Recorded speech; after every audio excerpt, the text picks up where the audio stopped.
अस्सलाम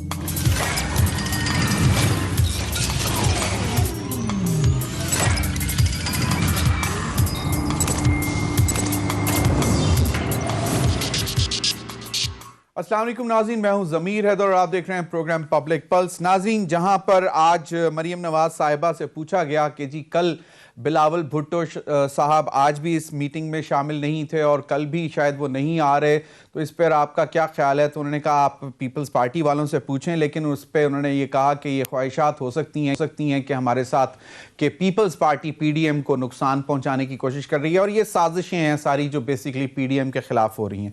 ये एक बड़ी दिलचस्प सूरत हाल है क्योंकि कल पीडीएम जो है वो इलेक्शन कमीशन ऑफ पाकिस्तान के सामने जो है वो अपना एक एहतजाजी जलसा करने जा रही है और उस पर शेख रशीद साहब ने भी शायद ये कह दिया है कि जी हम मदरसे के बच्चों को अलाउ नहीं करेंगे और हमें कहीं से अगर ऑथेंटिक रिपोर्ट मिली तो हम उसके खिलाफ कार्रवाई करेंगे। उनको लाने वाले और उस मदरसे के जो भी नाज़िम होंगे या इंचार्ज होंगे उनके खिलाफ कार्रवाई होगी।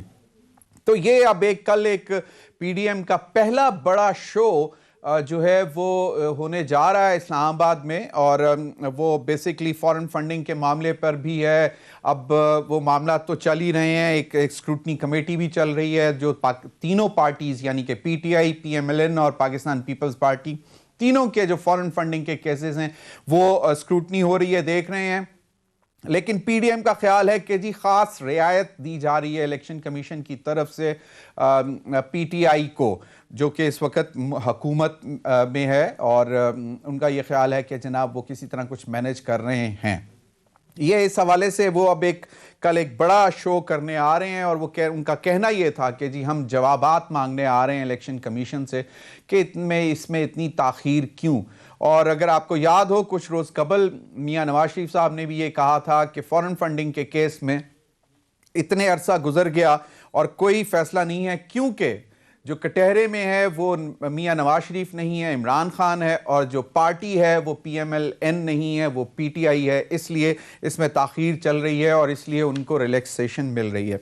तो इस पर भी बात करेंगे कि क्या सूरत हाल क्या बन रही है। एक तरफ तो हुकूमत ने अपनी रिट भी इस्टेब्लिश करनी है, जिस तरह शेख रशीद साहब अब ड्राइविंग सीट में हैं, वज़ीर दाखिला हैं, उनको बहुत सारी चीज़ों को नज़र में रखना है कि किस तरह उन्होंने कंट्रोल करना है। दूसरी जानिब नाज़रीन, आज जो मिस्टर कावी मासवी जो सीईओ ब्रॉडशीट एलएलसी थे, उन्होंने कुछ दिन पहले एक चैलेंज किया था प्राइम मिनिस्टर इमरान खान साहब को और उनको कहा था कि जनाब आपको मेरा ये चैलेंज है कि आप ये जजमेंट जो है जो लंदन हाई कोर्ट की, इसको पब्लिक करें। और आज हमने देखा कि बैरिस्टर शहजाद अकबर साहब ने वो जजमेंट जो है वो बाकायदा पब्लिक कर दी है और उन्होंने ये भी कहा है कि इमरान खान साहब ने ब्रॉडशीट के हवाले से कुछ और डायरेक्शंस भी दी हैं। अब कहा यह जा रहा है कि ये 13 सफ़ों का एक लेटर था क्रोवेल एंड मोरिंग एलएलपी की तरफ से, जो कि सबमिट किया गया तमाम प्रोसीडिंग्स में, और ये इसमें बहुत दिलचस्प बातें हैं जिसमें कावी मासवी साहब ने यह भी कहा कि उनको कुछ ऑफिशियल्स मिलने आए लंदन में, सीनियर पाकिस्तानी ऑफिशियल्स, और उनमें से एक मेजर जनरल मालिक साहब थे। उन्होंने उनसे मुलाकात की हैम्पस्टेड में काफ़े रूज में 13 अक्टूबर को, और उसमें उन्होंने उनको कहा कि जनाब ये जो मामला है $1 अरब वाला जो कि गया है, इसमें हमें आप क्या कट दे सकते हैं, और बाकी जो एग्रीमेंट्स, जो फ्रेश एग्रीमेंट्स करना चाह रहे हैं उसमें भी कोई प्रॉब्लम नहीं होगी, लेकिन आप हमारा कट क्या होगा। इस पर हमारे साथ अभी मौजूद हैं mister Kaveh, CEO Broadsheet. Thank you very much mister Moussavi for giving us time. There are some pertinent questions, especially when you see page number 9, page number 11, and then page number 5. So there are some very pertinent questions. First question would be like this conversation, which starts in this 13-page letter, is as mentioned that it has on 5th August. Is this 2018 or 2019? What's the date of the letter? So, yes, sir. It's 2018, yes, 2018. It's 2019. Okay, so it means that it was almost 1 year of present government in office, led by Mr. Imran Khan Saab. Now, Yes. who is Tariq Fawad Malik? Have you heard of this name before? Who's sorry? Tariq Malik. Fawad Malik. Yeah, Tariq Malik was one of the people who Anthony Evans found conspired with the NAB and the government of Pakistan to defraud Broadsheet. And the cheek of the man was he wrote to the liquidator asking for his cut of the award.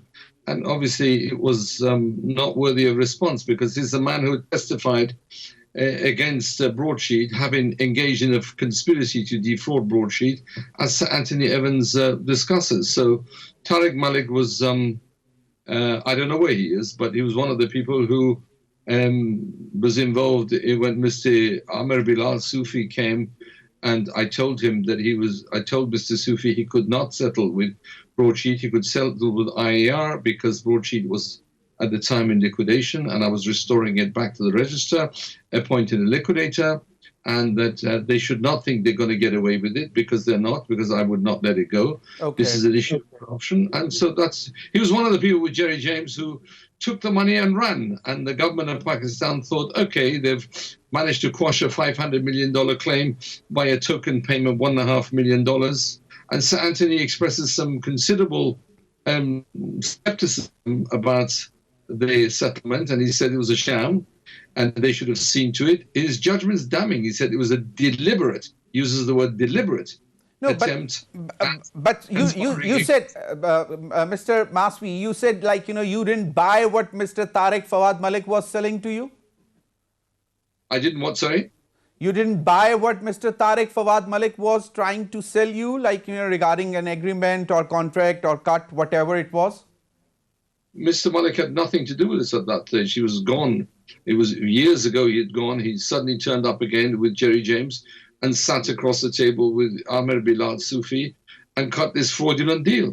That's what I had nothing to do with. Okay, Amir Bilal Sufi. And what time is that? What year was that? What month was that? Do you remember? This is April, May 2007.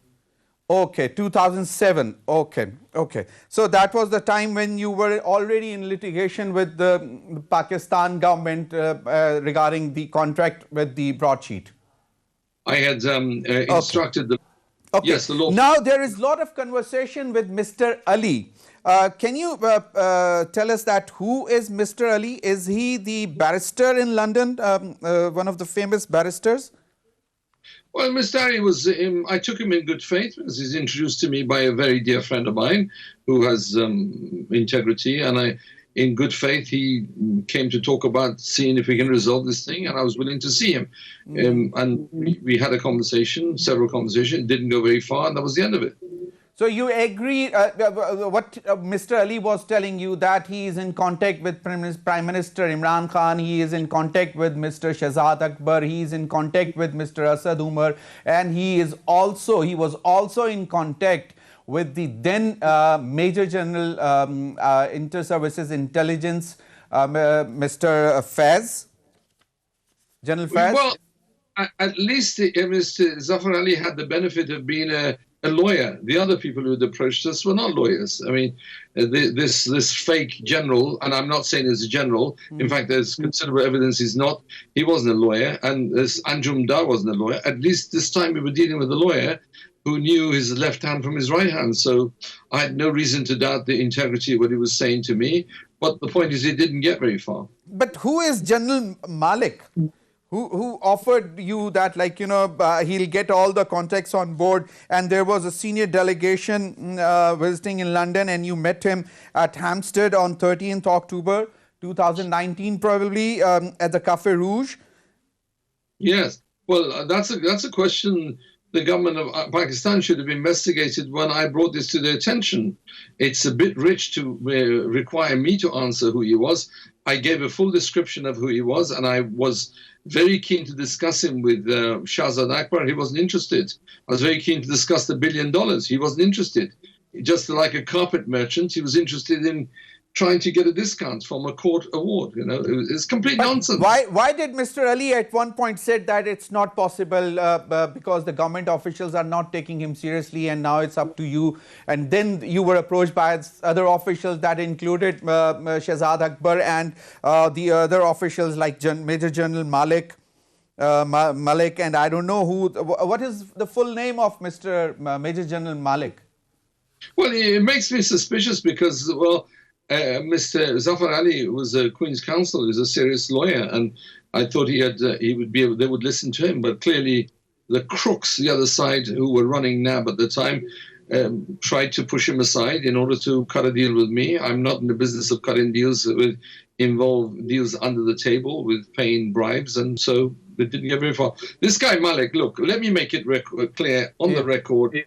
Through your camera, I am not accusing the Pakistani military. I am not accusing anyone in the Pakistani military of having any association with this man who obviously is clearly a crook, this man who pretended to be a general. I think giving himself a title of a general would have enhanced his credibility. And I must say, if a general phones you and says, I'm with the delegation, I've come to talk, you take it seriously. And he showed some documents which suggested that he was serious, but the minute he suggested taking a bribe, I said, thank you very much, end of the story. Okay. Now, on page 5 of this 13-page letter, there is a mention of $1 billion that actually you discovered and you informed to the government. $1 billion had left Saudi by wire transfer to a bank account in Southeast Asia to the order of Nawaz Sharif. You conveyed this information to the government of Pakistan. Do you know where that $1 billion is now? Like, you know, because we understand if that was somewhere part of the deal, and that is why we believe that Mian Nawaz Sharif was allowed to leave Pakistan in 2019, November 2019. I am in no position to pass judgment on that. It just looks very suspicious that the government of Pakistan showed no interest, none whatsoever. The government of Pakistan showed no interest, none whatsoever in even looking at that issue. If I were to phone you and say, I found $1 billion that potentially belongs to you, the first thing you do is phone me back and find out what that's about. They never did that. Never. And when I met the minister, I raised it with him. He showed no interest. Never. So that's the question. The minister was Dr. Shehzad Akbar, Barrister Shehzad Akbar. These are questions that should be addressed to him, not to me. Why didn't he do that? I'm asking you, like, you know, you informed all these details to Mr. Barrister Shehzad Akbar, who was the advisor to Prime Minister on accountability. Well, the government of Pakistan showed no interest. They didn't go after it. And it's a bit rich today when this whole thing is blown up. And at my insistence, the judgment of Sir Anthony Evans has been made public for them to pretend to be holier than thou. And they're more Catholic than the Pope now, pretending that they are very clean and very well. If they were, they should have asked these questions earlier. But I'm delighted they're asking these questions, and I'm delighted that they're going to investigate, or maybe they're going to investigate, I don't know. But what I do know is they showed no interest whatsoever at the time. And that's pretty telling, isn't it? It shows. Yeah, it is. Sorry, Mr. Maswi, my question is, like, you know, since you were in litigation and the whole issue was going on, you had made claims on the government of Pakistan, and still you furnished them with this information that $1 billion has left Saudi Arabia on the direction of Mr. Nawaz Sharif, and that $1 billion has been parked somewhere in Southeast Asia. So why would you do that, since you were already in litigation and the government of Pakistan was in the court with you, against you? I've always said I came in here to serve the people of Pakistan, and my true masters were the people of Pakistan. The government of Pakistan, I couldn't care less about, and the bunch of crooks that I've seen, and over the last 20 years of dealing with them, 18 years of dealing with them initially, doesn't exactly earn much credit and loyalty from me. But the poor people of Pakistan, like the poor everywhere else, Pakistan is not the only country in which I fought corruption. Yeah, okay. Many other. Mr. Masbi, my question would be like, when you knew that the Pakistan government is being run by crooks, so still you had faith and you thought that they would interrogate into this transfer of $1 billion, which actually it is being alleged. And I'm not, casting any, any impression on your credibility. It is being alleged that that $1 billion was actually for a deal after which the former Prime Minister Mian Nawaz Sharif left the country. A deal. I wasn't exactly keen to deal with the government of Pakistan in 2016. Not at all. When I disclosed this initially, when I found out about it and we started giving that information, we got nowhere. But in any event, every doubt and every skepticism I've had about NAB and the government of Pakistan has been confirmed by the approach that they have taken to this issue. I really thought Shahzad Akbar was made of something different. When he came over, I realized, well, as they say, plus ça change, plus c'est la même chose. It keeps changing and it's exactly the same thing. It's exactly the same thing. So Barrister Shahzad Akbar was also not interested into to investigate that where that $1 billion is parked, and he just said that forget about it? He didn't say forget about it. He just showed no interest. I thought it was he was only interested in talking to me about reduction of the court award. And I said to him, don't you guys understand what a court order means? It's not selling a carpet. Okay. A court order means this is what you're supposed to pay. Oh, okay, Mr. Masbi, you said like you wanted to serve the people of Pakistan. You think that it's poor people's money which has been looted out of the country, and that is why you gave this information to the government of Pakistan.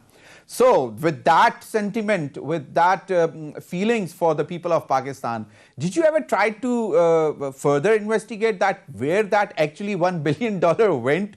If in Singapore, and from there, where did it went? Because if it has moved, it must have gone somewhere, because it doesn't reflect in the Pakistan government's accounts. I have no authority or power to investigate the matter. The only way I had the authority was when I had the contract with the government of Pakistan, which Sir Anthony found they unlawful. But when you shared this information, you were already in litigation regarding your contract. So that, and you said like it was only because you wanted to do something for the people of Pakistan. So that is why I am asking. I understand that there is no contract with Broadsheet anymore, but I understand that they are thinking of revisiting their their stance. They might approach you again, because certain things which Shahzad Akbar didn't mention in today's press conference, but he said that certain directions have been given and which would be made public, and one of the direction was to make the judgment public. The judgment was made public at my insistence. Yes, on your challenge.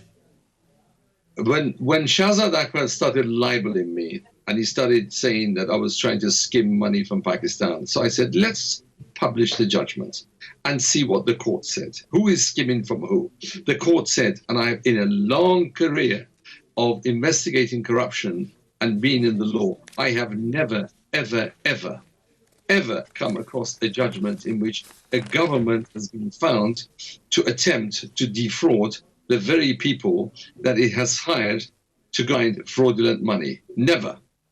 Okay. Mr. Masbi, my question would be that when this General Malik, whom you think that you would not even like to call him a general, because you think that he was a fraudulent person and he was a crook. But did you ever think for a moment that he was telling you that if you keep a cut for him, he would get both the agreements signed and enforced, and furthermore, they would also like to get your help in the cases which are still in arbitration in ICSID? Well, there was certainly, that was the offer, and I broke off the conversation immediately. As soon as he talked about a cut for he and his group, I said, thank you, no thank you, I'm not interested. And I called the waiter. He and his group, like, he was not alone when you met him. He had some other people with him. He was alone, completely alone. He was alone. But he said that he was there in London with a delegation. Yes. That's why I was persuaded to see him. He rang me on an unknown number and said, good morning. I'm pretty sure it was before lunch. You are in the business of investigating people. So did you try to investigate, like, who were the other people with him, accompanying him in the delegation? Because what I gather is, like, you would want to know each and everything about the person you are meeting, but you won't go on the face of it. Well, that was part of the investigation, to see him and see what he has to offer on his credentials. And his credentials were, did he have a letter? Did he have any indication as part of it? Instead, he produced official government documents, correspondence between my lawyers and themselves, NAB documents from inside. That was pretty compelling.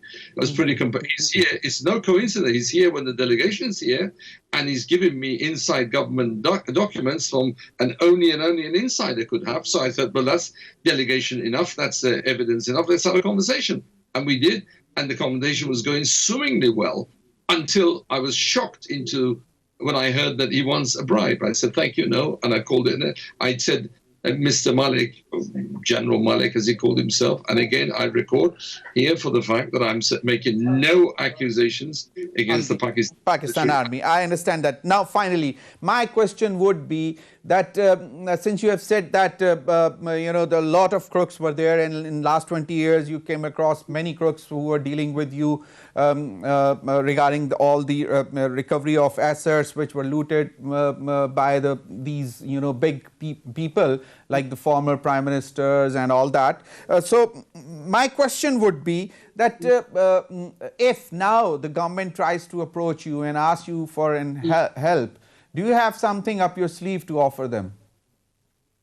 Not up my sleeve. I have something else better than up my sleeve. I have proven ability to investigate corruption. Proven.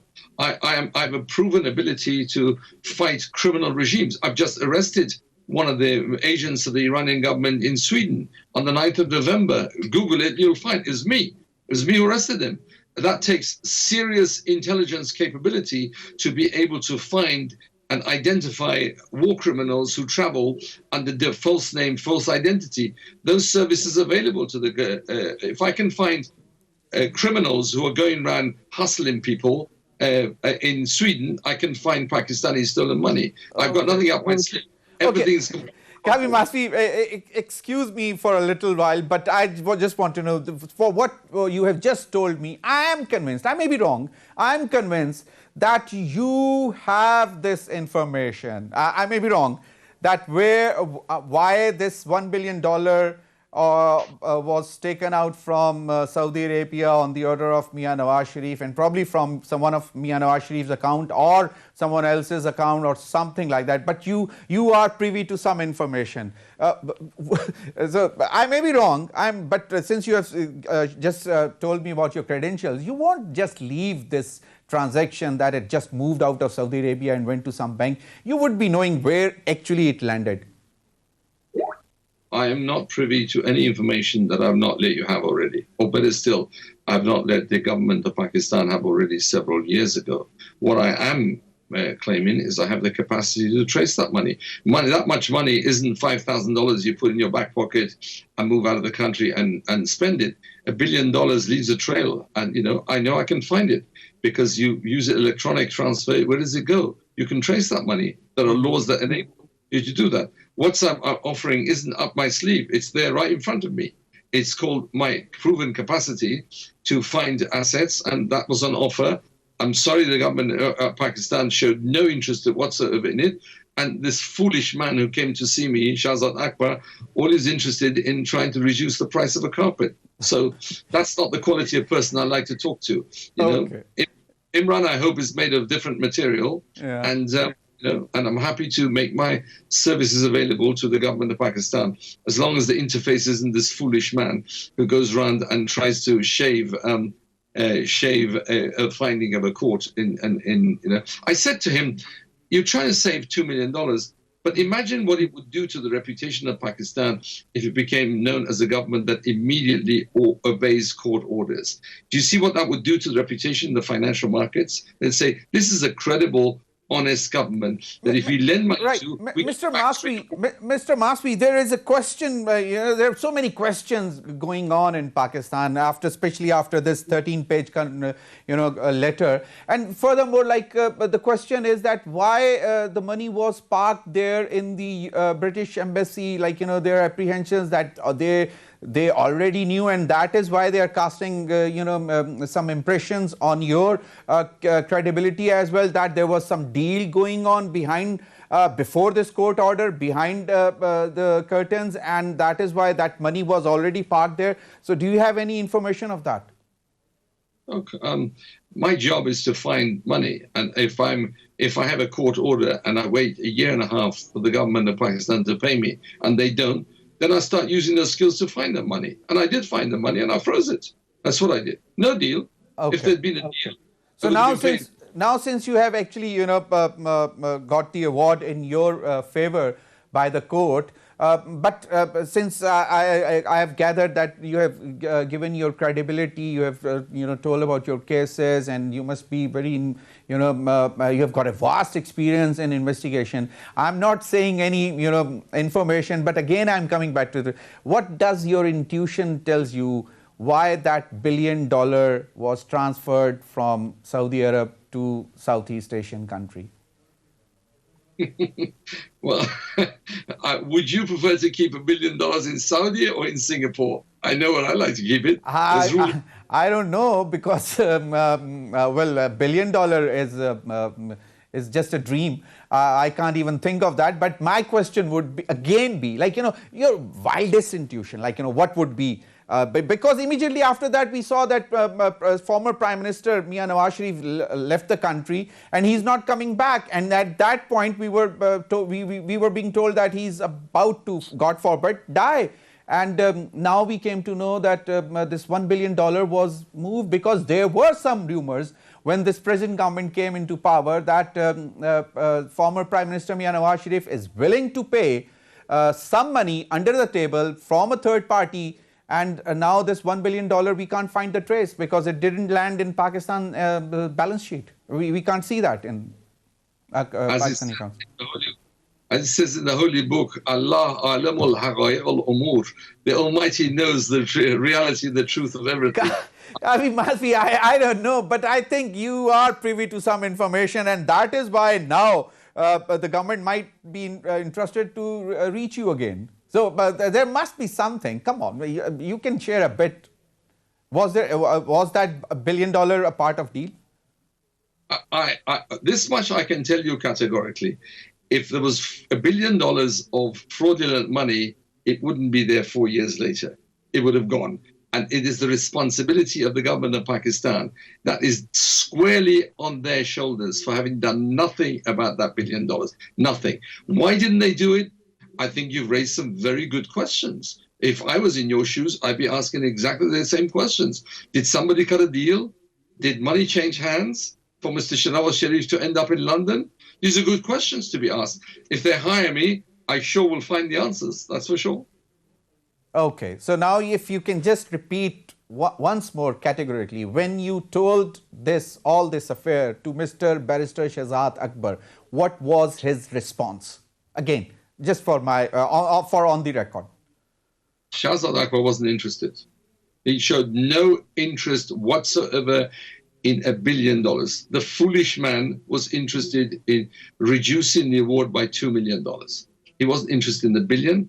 He wasn't interested in this fake general, Malik. Wasn't interested. He just simply said, reduce your award and I give you the money straight away. I said, that really sounds like a law-abiding government, doesn't it? Any pretension that your government obeys court orders is just sham. I sent him a text immediately, and I can forward that to you. It was there. I said, so he wasn't interested. It's a good question why he wasn't interested. Yeah, that's a good question why he was interested, and that is why so many questions are being raised. There are concerns that whether that $1 billion was part of the deal. That's why former Prime Minister Mia Nawaz Sharif left the country. Thank you very much, Mr. Kavi Masvi, for your time. And yeah, sorry, please. I will say finally, if I'm asked to find it, I will find it. And I will find out, and I will find the answer to the question, why is Sharif in London and not what's sitting in jail in thing. If money changed hands, I will find it. So I think you are already privy, and that's why you're so confident that you will find out. So there must be something which you must have. I think this is your business, and this is how you market yourself. And I don't see any reason why the government shouldn't ask you to find that, because Prime Minister Imran Khan's throughout struggle, 23 years of struggle, or probably now more, is to go against the corrupt people and all these corrupt leaders of Pakistan who had actually looted poor people's money and taken abroad. So this is a very valid question, and I hope that they will come back to you, or if they don't, I'll definitely come back to you. Thank you very much, Mr. Kavi Masvi, for your time. नाज़रीन, कावी मासवी की गुफ्तगू आपने सुनी, और उन्होंने बहुत सारे जो सवालात हैं उनका एक छोटा सा जेस्ट मैं आपको बता देता हूँ. उनका सबसे इंपॉर्टेंट जिस चीज़ के ऊपर मैं बार बार आया वो यही था कि अगर $1 अरब उन्होंने इन्वेस्टिगेट करके बताया कि सऊदी अरब से मियां नवाज शरीफ साहब के कहने पे जो है वो निकले, और उसमें जो बाकायदा उसमें जो लेटर में जो है उसमें बाकायदा ये मेंशन भी है कि जी ये 5 जो है उन्होंने उसमें एक लेटर है जो उसमें लिखते हैं कि mister Moussavi made this offer as part of the proposed corporation agreement because he had just been alerted कि वो जो कॉर्पोरेशन मजीद करना चाह रहे थे पाकिस्तान के साथ, वो उसकी वजह ये थी कि उनको ये मालूम पड़ा था कि हाई लेवल कॉन्टेक्ट से, ये इस डॉक्यूमेंट में लिखा हुआ है, इन सऊदी अरेबिया के दैट जस्ट अंडर $1 बिलियन, यानी कि अराउंड तकरीबन $1 अरब सऊदी अरब से निकला है, वायर ट्रांसफर हुआ है to a bank account in south east Asia, किसी साउथ ईस्ट एशिया कंट्री में ये ट्रांसफर हुआ है to the order of Nawaz Sharif के ऑर्डर पर. तो ये भी मैंने उनसे बार बार पूछा कि उन्होंने कहा कि मैंने बैरिस्टर शहजाद अकबर को भी कहा कि ये चीज़ बहुत इंपॉर्टेंट है, आपको इन्वेस्टिगेट करना चाहिए, लेकिन वो कंसेशन लेना चाहते थे कि जो फाइन उन पे हो रहा है उसमें किसी तरह कुछ पैसे बच जाएं. मैंने बार बार ये पूछा, और मैंने उनसे ये भी पूछा कि क्या ये $1 अरब वो हो सकता है, तकरीबन $1 अरब, कि जिसके बाद प्राइम मिनिस्टर साबिक वजीर आजम मियां नवाज शरीफ साहब जो हैं वो पाकिस्तान से डील के तहत चले गए, क्योंकि जब ये वजीर आजम इमरान खान साहब की हुकूमत आई थी तो उसमें उन्होंने ये बताया था हमें कि मियां नवाज शरीफ साहब शायद कुछ ऑफर कर रहे हैं कि अंडर द टेबल डील या थर्ड पार्टी से मैं पैसे दे सकता हूं, लेकिन मुझे जाने दें. लेकिन वो एक्यूज होके नहीं देना चाहते कि जी ये फाइन के तौर पे कि जी ये मैंने लूटा था, ये मैं देना चाहता हूं. लेकिन अगर ये मामला हुए हैं तो इस पर हुकूमत पाकिस्तान को इन्वेस्टिगेट करने में क्या आर थी. बैरिस्टर शहजाद अकबर से बार बार ये पूछना चाहिए, और वो जब जिस तरह अभी कावी मासवी ने ये कहा कि मैंने उनसे कहा, तो वो सिर्फ इस बात में इंटरेस्टेड थे कि जो उन पे फाइन हो रहा है उसमें कुछ थोड़ी सी कमी कर दी जाए. मेरे साथ डॉक्टर रमेश कुमार हैं. या डॉक्टर रमेश कुमार साहब, बहुत बहुत शुक्रिया आपके वक्त का. मैं माजरत चाहता हूं, आपके साथ मैं ज़्यादा टाइम भी करना चाहता था, लेकिन अभी हमारे पास टाइम है काफ़ी. प्रोड्यूसर, ब्रेक के बाद मैं जाऊं डॉक्टर रमेश कुमार साहब के पास? अच्छा, okay, we have only 2 minute, sorry. Doctor Ramesh Kumar, कावी मासवी की आपने बातें सुनी होंगी यकीनन. मैं फिर एक दफा माजरत चाहता हूं कि आपके पास बहुत मुख्तसर सा वक्त है. क्या मौजूदा हुकूमत वो ये इन्वेस्टिगेट करवाएगी, किसी और कंपनी से करवाए कि ये $1 अरब जो है नवाज शरीफ के ऑर्डर पर अगर किसी और बैंक में जाते हैं तो वो पैसे आखिर गए कहां? देखिए जमीर साहब, पहली तो चीज ये कि आज एक चीज जो अच्छी हो रही है वो मुझे सही लगा कि प्राइम मिनिस्टर ने आज इसको तहकीकात का हुक्म दे दिया कि 2 दिन के अंदर मुझे रिपोर्ट पेश करें. मैंने कल परसों ही एक प्रोग्राम देखा था शाहिद खाकान अब्बासी का, और उन्होंने कहा था कि शाहिद खाकान ने कि प्राइम मिनिस्टर करके दिखाए. इस हुकूमत की खूबी ये है कि अगर कोई गलती हुई या नहीं हुई या ईमानदारी से उसको डील किया गया. आज अभी जो आपने बार बार 2 मरतबा क्वेश्चन किया, तो उन्होंने बताया कि کوئی بھی ایسی مجھے شہزاد اکبر کے بارے میں اس بات میں ایسی کوئی نہیں لگی. اس نے کہا $1 بلین کے حوالے سے، مگر اس نے نیگوسیشن کی بات کی کہ بھئی ہمیں کنسیشن دی جائے اس حوالے سے. تو یہ کوئی نیگیٹو بات نہیں تھی اس حوالے سے، مگر 2 دن کے اندر پرائم منسٹر نے جو رپورٹ مانگی ہے، ماضی میں بہت ساری کمیشنیں بنی ہیں، بہت ساری ایسی چیزیں ہوئی ہیں جو ہے نا کبھی بھی چیزیں تو رپورٹ جو ہے وہ سامنے نہیں آتی ہیں. ڈاکٹر رمیش کمار، کیا پرائم منسٹر بیرسٹر شہزاد اکبر سے پوچھیں گے کہ آپ نے کیوں کہا ماسوی کو، کاوے ماسوی کو، کہ جناب اس کو چھوڑیں، یہ امپورٹنٹ ہے کہ آپ ہمیں کنسیشن کتنی دیتے ہیں جو آپ نے ہم پہ فائن جو کیس کیا ہوا ہے، اس میں ہمیں کچھ ریلیکسیشن دیں؟ دیکھیں، میں سمجھتا ہوں آج جو 3 رکنی کمیٹی بنی ہے اس کے اندر شیری مزاری، فواد چودھری اور شبلی فراز، تینوں کی جو ریکمنڈیشن ہوگی اس کے اوپر بالکل عمل ہوگا کہ کس کی نیگلیجنسی ہے، کیا نہیں ہے، کیا ہے. اور اس وجہ سے میں نہیں سمجھتا کہ پرائم منسٹر کوئی بھی ایسی غلطی کو، اگر کتنا بھی نظیر بندہ ہو، اس کی غلطی کو کوئی اسپیئر کریں گے. نہیں، کیا مطلب کہ بیرسٹر شہزاد اکبر صاحب سے پوچھا جائے گا؟ کیونکہ میں انہوں نے جو سمجھتا ہوں واضح طور پر یہ کہا ہے کہ جناب آف کورس. صحیح. تو یہ ایک مجھے ارب بتائیں آپ ضمیر حیدر، اگر تین بندوں کی جو کمیٹی بنائی ہے، کہ آپ مجھے چلیں، فیکٹس بتائیں بالکل وہ کیوں صحیح بنائی ہے؟ صحیح، چلیں، بالکل صحیح ہے، اس لیکن وجہ سے ہی بنائی ہے نا. اچھا، تو مجھے ایک بات بتائیں رمیش کمار صاحب، کہ یہ اب جو ایک نئی ڈیبیٹ شروع ہو گئی ہے کہ یہ وہ $1 ارب تو نہیں ہے جس کے تحت ڈیل ہوئی اور سابق وزیر اعظم نواز شریف صاحب چلے گئے ہیں، یا آپ آج بھی کنونسڈ ہیں کہ وہ صرف اور صرف بیمار ہوئے تھے اور اس وجہ سے ان کو جانے دیا؟ ضمیر، میں آپ کو پتا ہے ایز اے سینئر پولیٹیشین، اور میں ایسی چیزیں ہوا میں نہیں کرتا ہوں. جس چیز کا بالکل ٹھوس مجھے علم ہو اور اس چیز کے اوپر میں بات کرتا ہوں کہ یہ واقعی گئے، اور ایسے بات کرنی بھی نہیں چاہیے. ہم ایک دن ایک بات کو اٹھا کے اس کو چور کہہ دیتے ہیں، دوسرے دن جو ہے اس بات سے ہٹ جاتے ہیں. ایسے ہونا نہیں چاہیے. لیٹس اس کی انکوائری ہو، ڈیسائیڈ ہو، تو وہ زیادہ میرے خیال میں بہتر ہے بنسبت اس کے کہ ہم اس طریقے سے جو ہے وہ اس کو الزام بازی کے اوپر جائیں کہ یہ ایک بیماری کے حوالے سے. اگر آپ مجھ سے پوچھیں گے، جی. میاں صاحب بیمار تو تھے. جو اس کی انویسٹیگیشن تھی جو میں نے دیکھی تھی، وہ انویسٹیگیشن تو بیماری کی تھی، کوئی شک نہیں ہے. تو یہ پرائم منسٹر نے بہت مختلف کنورسیشنز میں کہا کہ جی ان کو اعتماد نہیں ہے کہ نیب جو ہے وہ انویسٹیگیٹ کر سکے، لیکن اب آپ کا کیا خیال ہے کہ نیب بہتر کام کر رہی ہے اب؟ دیکھیں، میں نہیں سمجھتا کہ نیب کے حوالے سے، نیب اگر پرفیکٹ کام کرتی ہوتی تو پھر سپریم کورٹ کے اندر مختلف ریمارکس ایسے نہیں آتے. میں نیب کو ریفارم کی ضرورت ہے اور احتساب اور مضبوط ہونا چاہیے، مگر اپوزیشن کی جو ڈیمانڈ ہے کہ اس کو ختم کیا جائے، میں سمجھتا ہوں وہ نہیں. ہر جگہ پہ کل اگر الیکشن کمیشن کے سامنے احتجاج کر رہے ہیں، میں سمجھتا ہوں وہ بھی غلط ہے. آپ نے اپنے ادوار کے اندر جو بہتری کر سکے آپ نے الیکٹرل ریفارم میں کیا 2017 میں. آئے مل کے 2021 کرتے ہیں الیکٹرل ریفارم. نیب اگر آپ نے اپنے ادوار میں صحیح نہیں کیا، آئیں ابھی بیٹھ کے نیب کو ہم بہتر کرتے ہیں.